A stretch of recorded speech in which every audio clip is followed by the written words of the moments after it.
Hi friends, ഫേസ്ബുക്കിൽ പരസ്യം ചെയ്യുന്ന സമയത്ത് പലപ്പോഴും ക്വാളിറ്റി ഇല്ലാത്ത ലീഡ്സ് വരുന്നു എന്നുള്ളത് പലരും പറയുന്നൊരു കംപ്ലൈൻ്റാണ്. ഇതിനുള്ളൊരു സൊല്യൂഷനാണ് ഇന്ന് ഞാൻ നിങ്ങളൊരു ഷെയർ ചെയ്യാൻ പോകുന്നത്. ഫേസ്ബുക്കിൽ നമ്മൾ ലീഡ് ജനറേഷൻ ആഡുകൾ ചെയ്യുന്ന സമയത്ത്, അതായത് ലീഡ് ഫോം വെച്ചിട്ട് ആഡ് ചെയ്യുന്ന സമയത്ത് നമുക്കത് CRM-ആയിട്ട് കണക്ട് ചെയ്യാനുള്ളൊരു ഓപ്ഷൻ അവിടെ വരുന്നുണ്ട്, അതായത് ആഡ്സ് എന്നുള്ള ടാബിൽ. സോ ഈ CRM കണക്ട് ചെയ്യുന്ന സമയത്ത് നമുക്ക് അവിടെ ഏത് CRM വേണം എന്നുള്ളത് നമുക്ക് സെലക്ട് ചെയ്ത് കൊടുക്കാനുള്ള ഒരു ഓപ്ഷൻ തരുന്നുണ്ട്. ഇവിടെ നിങ്ങൾക്ക് ഗൂഗിൾ ഷീറ്റ് കണക്ട് ചെയ്ത് കൊടുക്കാം.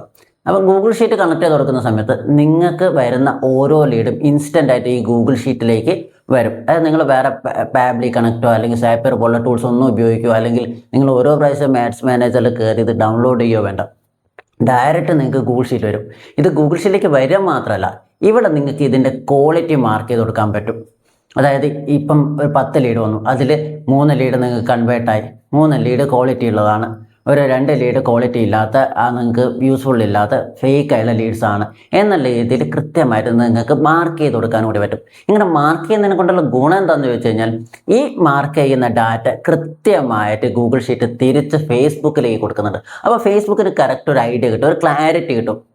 ഓക്കെ, ഇത്ര ലീഡ് കൊടുത്തു, അതിൽ ഇത്ര ലീഡ് ഇവർക്ക് ക്വാളിറ്റി ഉള്ളതാണ്, ഇത്ര ലീഡ് ഇവർ കൺവേർട്ടായി. അപ്പോൾ ആ ക്വാളിറ്റി ഉള്ള അല്ലെങ്കിൽ കൺവേർട്ട് ആവുന്ന അതുപോലുള്ള ലീഡ്സാണ് ഇവർക്ക് ഇനി വേണ്ടത് എന്നുള്ള രീതിയിൽ അതിനൊരു ക്ലാരിറ്റി കിട്ടും. സോ ഈ രീതിയിൽ ഡാറ്റ കണക്ട് ചെയ്യുന്നതിന് കൺവേർഷൻ API ആണ് നമ്മൾ യൂസ് ചെയ്യുന്നത്. കൺവേർഷൻ API യൂസ് ചെയ്തിട്ടാണ് ഈ ഒരു ഡാറ്റ ട്രാൻസ്ഫറിങ് കാര്യങ്ങൾ നടക്കുന്നത്. അപ്പം നിങ്ങൾക്കും ഇതുപോലെ ക്വാളിറ്റി ഇല്ലാത്ത ലീഡ്സ് കിട്ടുന്നു എന്നുള്ളൊരു പരാതി ഉണ്ടെങ്കിൽ നിങ്ങൾ ഇതൊന്ന് ട്രൈ ചെയ്ത് നോക്കുക. ഇത് എങ്ങനെ ഉപയോഗിക്കണം, ഏത് രീതിയിൽ യൂസ് ചെയ്യണം, എങ്ങനെയാണ് കണക്ട് ചെയ്യുക എന്നൊക്കെ അറിയാൻ നിങ്ങൾക്ക് താല്പര്യം ഉണ്ടെന്നുണ്ടെങ്കിൽ താഴെ കാണുന്ന നമ്പറിൽ നിങ്ങൾക്ക് കോൺടാക്ട് ചെയ്യാവുന്നതാണ്.